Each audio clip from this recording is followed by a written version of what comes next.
last summer, my family and I finally got the chance to go up to Alaska.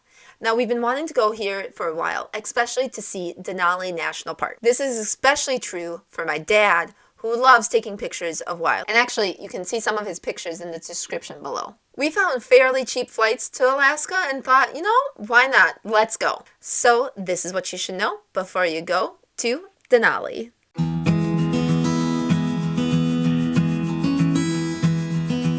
First thing when you're planning a trip, I recommend taking multiple days for Denali. We were there for like a day and a half, and it rained most of the time, which wasn't a big deal, but when it's rainy and cloudy, you don't get to see the full mountain in all its glory. So make sure you at least take probably 3 days, just in case of bad weather. Denali only has one road. This is for preservation. Only one road in means it's limiting the number of humans and automobiles in the park, and it's really staying a sanctuary for these animals. After a certain point on this road, only buses are allowed. And these buses are either the green buses that are basically shuttles or a tour bus. You can do either one. We took the green bus and we actually had some pretty good drivers. One of our drivers was basically a tour guide and he gave us so much information about the park and it was really cool to be on. It also helps because there's a lot of eyes looking out for animals. So if one person spots something, they just shout it out and then everyone can take a look. Now the bus we took can get expensive, especially if you're spending multiple days there. So I recommend actually, instead of just getting on the bus and staying somewhere else, go camping. Rent an RV or something and stay at one of the many campsites. Now this isn't the cheapest either, but then you can combine the park with your stay. And also you get to stay in the park 24/7. Who wouldn't want to do that? I know my parents and I wished we would have rented an RV. If we could go back and change it, that's what we'd do differently. We'd go camping and get to spend all our time in the park and not have to drive to and from. Now, even if you go camping, you still have access to the green buses. You can hike from your campsite, otherwise you can get on and get off at different stops. I really recommend getting off and just walking because you get to see so much that you wouldn't normally get to see if you just stayed on the bus. My parents and I actually got off with another family and we all walked together.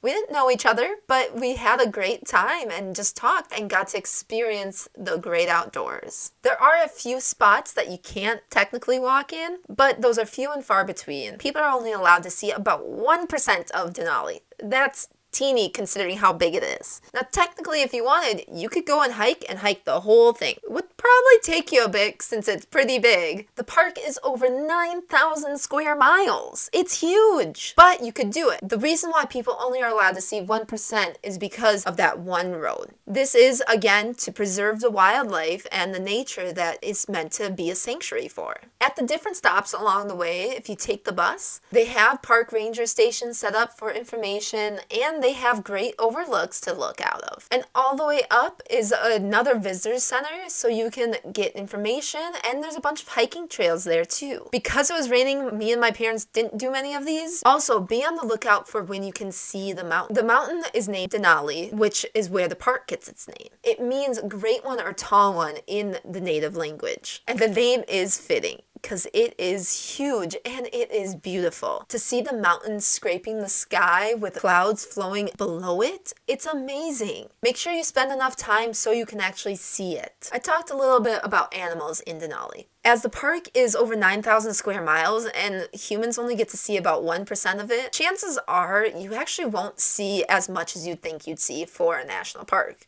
Because with animals having all this space, why would they stay right by the one road that human beings are on? So it makes sense that you don't get to see a lot. Though you'd still get to see quite a bit. We saw some bears. We saw one bear just waking up from a nap and relieving himself, which was pretty funny to see. We also saw moose, some mountain goats, stall sheep, a whole bunch of things. So although it's not quite as much as we were hoping for and things were pretty far away, it was still really cool to see. Outside of Denali, there's still quite a bit to see as well in the surrounding area. There is an app called the Alaska app that tells you a whole bunch of information and maps of Alaska and especially to the Denali area. We downloaded this on our drive up so we could learn a little bit about the history. On the way up, there is a really good overview of the mountain that we stopped at, and you just have to be on the lookout for little things that aren't quite on the radar but are still spectacular. We did some hiking at the part of the park before it cuts off where only buses are allowed. One hike we did was you walk a little bit along a railroad and then you go to Horseshoe Lake. This was a pretty easy hike, but it was really cool to see more of the park. And another hike we did was right before the checkpoint where buses are only allowed. I'm gonna admit that I struggled on this hike because it had some switchbacks that went up fairly steep, and I do not like that.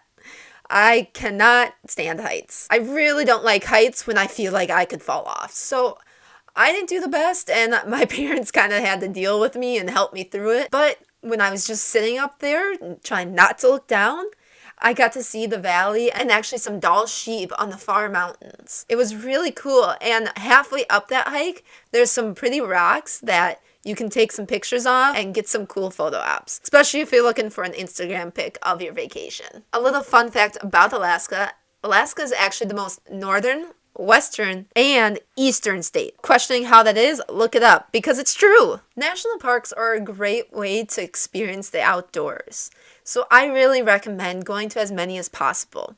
Now, I know Alaska is pretty far up and out of most people's way, but if you get the chance, go to Denali. It was so much fun. And obviously, there's still so many things I haven't talked about and didn't do, but these were just some of the things my family and I did and that I enjoyed. I've included the links in the description to everything I talked about today for your convenience. And if you liked what you saw, please hit that like button, consider subscribing, and enjoy your trip to Denali.